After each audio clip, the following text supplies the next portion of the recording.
Seam fillers hesitation markers. Use common English fillers like, well, so, actually, kind of, sort of. These should appear naturally, especially at the beginning of thoughts or when searching for words, but not excessively, as the speakers are knowledgeable. Example, host speaker. So the first step is mining opportunities. What exactly does that entail? Expert speaker. Well, it's essentially about looking for, the underlying forces that make a region attractive. Pauses, implicit. The line breaks between speakers create natural pauses. Short utterances also mimic real conversation rhythm. Avoid explicit pause notation. Restarts corrections. Speakers might start a sentence, pause, and then rephrase or correct themselves. Example, expert speaker. They use this indicator, the P2I lead. Well, actually, it's a classification system they developed. Host speaker. Right. So it ranks cities based on demand potential. Interruptions overlapping. One speaker might begin talking slightly before the other finishes, especially to show agreement, ask a clarifying question, or add a quick point.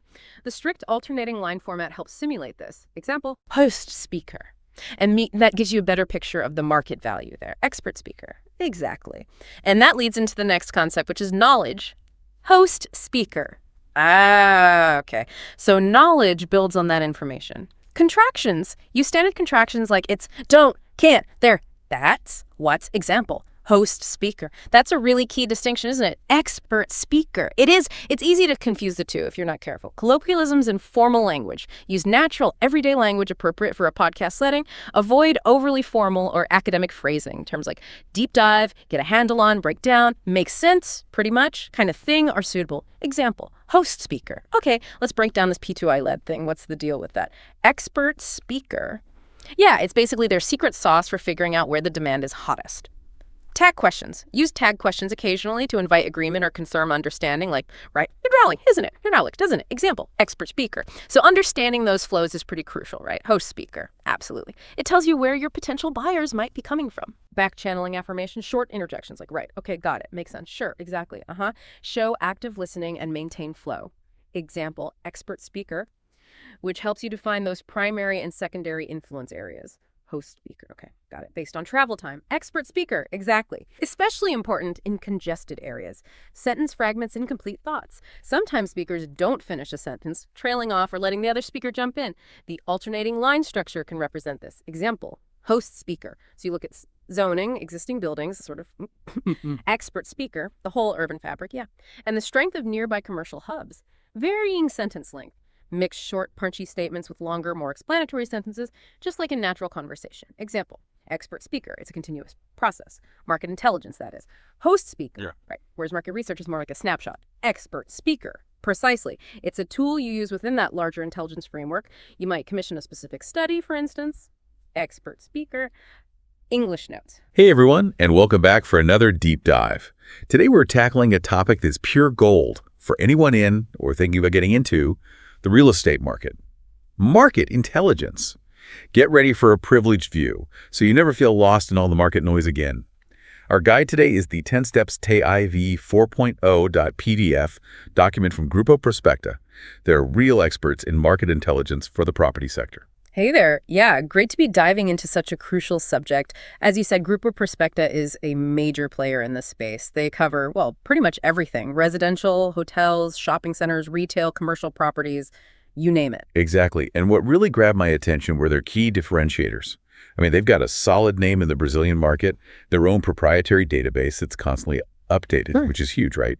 They promise to simplify analysis, use a multidisciplinary team, and apply business intelligence across the entire real estate journey. Right, from the initial idea, the origination, all the way through implementation, pre-sales, sales, and even post-sales support. That whole life cycle approach.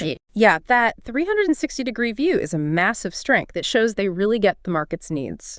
And the track record speaks for itself. They've studied projects worth over 20 billion reais in gross sales value, or VGV, and worked across every state in Brazil. That gives you a sense of their scale and experience. And for everyone listening, our goal with this deep dive is exactly that. To give you a shortcut to getting informed, maybe show you some surprising facts, and ultimately bring some clarity so you can make much sharper decisions in the real estate market. Because, let's face it, with so much information flying around, knowing what really matters makes all the difference. Absolutely. And before we jump into the 10 steps themselves, it's probably a good idea to get clear on some basic concepts the Grupo Prospecta document lays out for us, starting with data. They define it as the basic element for perceiving and recording reality. So in real estate terms, data could be like the listed price of an apartment, number of bedrooms, location, those raw observable facts. Pretty much. Then, when you collect and organize that data in a way that actually reduces uncertainty for decision making, it becomes information. For example, gathering prices of similar apartments in one area and analyzing them gives you information about the market value there. Ah, okay, so information sheds more light. Yeah. And the next level up is knowledge. Right. Knowledge is described as a set of information gathered over time, which allows you to spot patterns, behaviors, like tracking price changes in a specific neighborhood over several years could generate knowledge about appreciation trends. You start seeing the trends, maybe predicting movements. And that brings us to intelligence. Intelligence is that knowledge that gives you a real competitive edge, something you can use strategically. It's taking all that accumulated knowledge and making decisions that put you ahead of the curve, like maybe identifying an area with huge potential before everyone else catches on. Makes total sense. And just so we don't get things mixed up, the document also clearly separates market intelligence from market research. Yes, that's a common point of confusion. Market intelligence is presented as this ongoing, continuous process aimed at building knowledge and maturity over time. Market research, on the other hand, is more of a tool within that broader process. It's used to achieve a specific goal, like understanding customer preferences for a certain type of property at a particular moment. Got it. So research is like a snapshot, while intelligence is the whole movie you're constantly watching and understanding. Okay, with those concepts squared away, we can finally get stuck into Grupo Prospecta's 10 steps to market intelligence. Exactly. These 10 steps form the backbone of their methodology. Just to give everyone a quick roadmap, the steps are 1. Mining opportunities. 2. Analysis of economic dynamics and market aspects. 3. Definition of the area of influence. 4. Analysis of the real estate vocation of the land surroundings. 5. Legal analysis versus urban restrictions. 6. Identification and mapping of demand. 7. Competitive analysis versus market alignment. 8. Analysis of observable market potential and target audience determination. 9. Market validation. And finally, 10. Economic financial analysis of the project. Wow, that sounds like a lot, but we'll break it down together. Let's start with step 1, mining opportunities. What exactly are we mining for in the real estate context? Well, this first step is really focused on analyzing the forces driving regional growth. Grupo Prospecta talks about centripetal forces, those that pull economic activity towards a location, and centrifugal forces, which tend to disperse it. Understanding how these play out is key to spotting where opportunities might emerge. And how do they do that analysis practically? The document mentions something called the P2I lead indicator. What's that all about? Right, the P2I lead. It's an indicator Grupo Prospecta developed to classify municipalities based on demand potential. It takes into account a whole range of variables, grouped into 3 main categories: socioeconomic factors, real estate influence factors, and demographic factors. Okay, and what kind of variables are we talking about? Give us a few examples. Sure. For socioeconomic, you've got things like the city's GDP, average household income per capita, number of formal jobs, active businesses, the Gini index, which measures inequality, the Human Development Index, or HDIM, and the unemployment rate. Then, under real estate influence, they look at the urbanization rate, the scale of the housing deficit, the number of owned and paid-off homes, and the volume of financing contracts under programs like Mini Casa Mini Vida over a period. And demographics? Demographics include the population age 2049, the number of people who migrated and stayed, population density, and education levels. Geez, that's a serious amount of data points. How do they combine all that to get to the P2I lead score? Each factor is given a specific weight in the indicator's formula, reflecting its importance in determining demand potential. The document even shows a table with the weight for each factor and whether its relationship with the indicator is direct or inverse.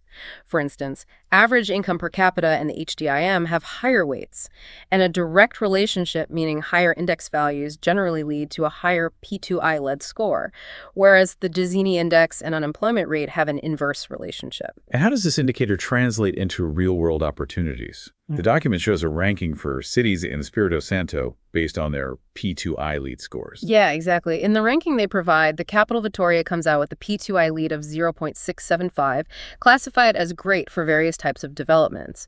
Villa Bella and Serra are also near the top with similar ratings. But then you see other municipalities like San Roque do Cana or Santa Maria de Gestiba with much lower scores, classified as terrible or poor in some cases. It helps you compare side by side which regions seem to have the highest demand potential, at least according to Prospecta's method. Interesting. Moving on to the second step, analysis of economic dynamics and market aspects. What's the main focus here? Here, the goal is really to get a feel for the economic pulse of a region. The document prompts you to ask some critical questions like, is the local economy strong? Is there a decent percentage of formal income? What's the marriage rate looking like? And is the combination of average income and the Giannini index attractive? I mean, high average income doesn't mean much if inequality is massive, right? Good point. And the marriage rate could signal new household formation, potentially driving demand for housing. Precisely. To illustrate this kind of analysis, the document uses the example of Jaguariçu, a town in Minas Gerais. It shows data points like population, household growth, marriage and divorce rates, average income, Giannini index, and the proportion of the population in formal employment. And what can those Jaguariçu numbers tell us? By looking at that data cluster, you can build a socioeconomic profile of the town and compare it to others nearby, like Timoteo, Coronel Fabriciano, and Ipatinga, which are also shown in the table. You can see the average income, the inequality via the Gini index, and the share of formal employment that gives you an idea of the population's economic stability. The document also stresses the importance of checking if the region's GDP is diversified and if there's significant quality job creation. Right. A diversified GDP makes the economy less vulnerable to downturns in specific sectors. Okay, let's move to step 3. Definition of the area of influence. Why is defining this area so critical? Defining the area of influence is essential for understanding where potential buyers or users of a development are likely to come from. This area is shaped by things like urban mobility, the floating population, people who work or study in the area but live elsewhere, and migration patterns between neighboring towns. The document mentions pendular movement and fixed-date migrant data as being important. Can you unpack those a bit? Sure. Pendular movement, or commuting, refers to the daily travel people make between cities for work or study. The National Statistics Agency, IBGE, tracks this. Understanding these flows helps identify neighboring towns with strong ties to the project's region. Fixed-date migrant data shows how many people move from one municipality to another over a specific period, usually between censuses. It gives you a picture of population shifts in the area. And how do you actually define this area of influence? Does the example of San Luis and Maranhão help illustrate that? It does. In the San Luis example, the document notes that nearby towns like Raposa, Passo de Lumiar, and São José de Ribamar are included in the analysis because of the significant commuter flow into San Luis for work, especially among the 2049 age group. From there, Grupo Prospecta explains how you can break down this influence area into primary, secondary, and tertiary zones, typically based on driving time. Ah, right. The primary area being closest, maybe a 5-minute drive where you'd expect most customers. Secondary a bit further, say 10 minutes, and tertiary maybe up to 15 minutes. Exactly. And this segmentation becomes even more crucial in densely populated areas or places with significant traffic congestion. In those situations, travel time becomes a major factor in people's decisions. Moving on to step 4, analysis of the real estate vocation of the land surroundings. What are we looking for here? In this step, the aim is to figure out what type of real estate development is the best fit for a specific plot of land or area. This involves analyzing urban regulations like zoning and massing studies, the strength of existing urban centers or centralities nearby, and the prevailing density profile of the area. So you can't just decide to build a 20-story tower in an area zoned for low-rise buildings, for example. And the strength of urban centers refers to the concentration of shops and services that draw people in. That's right. Strong nearby centralities indicate a healthy consumer ecosystem. The document also highlights the importance of analyzing the types of businesses operating within, say, a 5- and 10-minute radius, using CNAE codes. Those are standard industry classification codes to understand the local economic activity. And this analysis needs to connect back to the income levels of the residents, using the income brackets they provide from A1 down to E. For instance, if you see lots of codes for high-end boutiques, it suggests a certain type of consumer base. Makes sense. If the area has a higher concentration of affluent residents, a luxury development might be more viable. The document also mentions some online tools for checking property values. Yes, there are various platforms that provide data on average price per square meter and historical price trends for properties in different locations. These can be helpful inputs for understanding the area's real estate vocation. Okay, let's jump ahead to step 6, identification and mapping of demand. How do we really get to know our target audience? This is absolutely fundamental. Grupo Prospecta emphasizes building and managing a CRM, a customer relationship management database, to really understand potential buyer profiles. Details like name, profession, income, marital status, number of kids, current living situation, workplace, age, it's all incredibly valuable. And with that information, you can start building out that persona the document mentions. Exactly. The persona is like a fictional representation of your ideal customer, capturing their lifestyle, needs, desires, and purchase motivations. The document gives the example of Rafael, a 35-year-old architect with a family income of $7,500, looking for a larger place near commercial hubs. Creating personas helps you clarify who you're trying to reach and what features will resonate most with them. And how can we refine that demand analysis even further? The document suggests analyzing family sizes and the housing market profile using data from IBGE.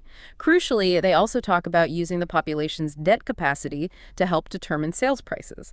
They provide different maximum debt-to-income ratios for various income classes, A, B, C, and for different housing situations, whether someone is facing a housing deficit versus already owning a home free and clear, referred to as plus. That's an interesting distinction. Someone who owns their home outright usually has more borrowing power. Now, step 7, competitive analysis versus market alignment. What do we need to know about the competition? Here, the goal is an in-depth understanding of who else is operating in the target area. This means identifying the total supply of properties, including resale listings, recent launches, and future supply, meaning projects currently in the approval pipeline. Knowing what's already there and what's coming down the pike is essential to avoid surprises. How does this analysis help align our own product with the market? By analyzing the competition, you can see if the products currently on offer actually match the income levels and purchasing power of the local population. The document provides a really detailed example of analyzing the one-bedroom apartment market, likely in Florianopolis based on the neighborhood names. It includes data on the number of units per area, size ranges, size, average price, price per square meter, and crucially, the Sales Velocity Index, or IVV. That IVV tells you how quickly competitors' units are selling. That IVV is a super important metric for gauging market pace. The example also shows an analysis of recent launches within a 2-kilometer radius, right? Listing project names, available inventory, bedroom parking counts, average size, price per square meter, finishing standards. Exactly. And the competitive analysis isn't just about the numbers. The document also shows an example comparing the leisure amenities offered by different developments. This helps you see what competitors are offering as differentiators and how your own project could stand out. Okay, we're at step 8. Analysis of absorbable market potential and target audience determination. How do we translate that potential demand into, well, actual sales potential? This step focuses on understanding the market absorption rate, basically, what percentage of those interested potential buyers actually end up purchasing. Grupo Prospecta provides reference conversion rates, like a 10-to-1 ratio for less validated studies and maybe 4-to-1 for more thoroughly validated ones. This implies that for every 10 or maybe 4 potential buyers identified, perhaps only 1 actually closes the deal. It's a crucial reality check for estimating how many units you can realistically expect to sell. That's vital for setting realistic sales targets. And the document includes a table showing demand and absorption broken down by income class and housing situation. Yes. That table connects the debt capacity of each income bracket with the number of households in that bracket, the maximum property price they could afford, typical down payment, financing terms, and the existing market supply. Based on all that, you can estimate the adjusted absorption for each segment and pinpoint the most promising target audience for your specific project. The last 2 steps are market validation and economic financial analysis of the project. We won't go into extreme detail now due to time, but what's the essence of each? Market validation basically involves doing field research, qualitative interviews, quantitative surveys, focus groups, maybe even mystery shopping to confirm real-world interest, price sensitivity, and the most effective sales strategies. The economic financial analysis is where you crunch the numbers for the project itself, making concise projections using data from various sources on population, GDP, employment, housing, etc. The goal is to determine the project's financial viability and potential profitability. Got it. Fieldwork, to check your assumptions and financial modeling to see if the numbers work. It's a comprehensive journey. So, for everyone who joined us today, we've seen how market intelligence in real estate, following these 10 steps from Grupo Prospecta, is absolutely key for making informed, strategic decisions. Understanding market dynamics, competitors, buyer demand, and sales potential allows you to navigate much more effectively and spot genuine opportunities. Exactly. And remember, this deep dive is really just an introduction to this vast field. Each of these 10 steps involves much deeper analysis and the use of numerous tools and data sets. And to leave you with something to think about, considering how dynamic the real estate market is and the depth involved in market intelligence, what specific aspect of your own current or future real estate projects could benefit most from a really thorough application of these 10 steps? Think about how a more strategic, data-driven approach could lead you to even better outcomes. Thanks so much for tuning in, and we'll catch you on the next one.